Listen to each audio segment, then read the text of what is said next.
Illegal immigrants છે એને તો ડેફિનેટલી એ લોકોનું જે પ્રમાણેનું ચાલી રહ્યું છે એ પ્રમાણે તો ડેફિનેટલી એ લોકોને કાઢશે જ. બટ ઓફકોર્સ જે આઈ થિંક ડોક્ટર સાહેબે પણ કીધું અને ગવર્મેન્ટની જે પોલિસીઝ જે છે ટુવર્ડ સ્ટુડન્ટ વિઝા કે બીજા અધર વિઝા એને થોડા તો લિબરલ કરશે જ, કારણ કે એ કરવાથી ગવર્મેન્ટને ઘણો બધો ફાયદો થાય છે. પ્લસ એ લોકોની જેટલી પણ યુનિવર્સિટીઝ છે ઇમિગ્રેશન ને રિલેટેડ સ્ટુડન્ટ વિઝા જાય છે જે છોકરાઓ, તો એની પોલિસીમાં જો ઇમ્પ્રુવમેન્ટ નહીં આવે તો એ યુનિવર્સિટીઝ લેવલ પણ એ લોકોને બહુ જ બધા પ્રોબ્લેમ્સ છે. એટલે હું એક જ વસ્તુ કહીશ કે જે પોલિસી ડેફિનેટલી લિબરલ થશે જ.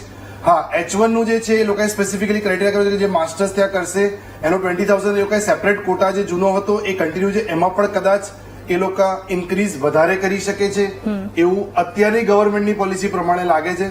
પણ આ એવું છે કે પ્રેસિડેન્ટ બન્યા પહેલા અને પછી ઘણા બધા પેલો કહેવાય ને કે ઇલેક્શન માટેથી ચેન્જીસ આવતા રહેતા હોય છે, એટલે ડેફિનેટલી ક્યાંક ને ક્યાંક આવશે. પણ ઇમિગ્રેશન ડેફિનેટલી ઇઝી રહેશે. જે છોકરાઓ અત્યારે ગયા છે એ લોકોને કોઈ તકલીફ નહીં પડે એટલું અમારું માનવું છે.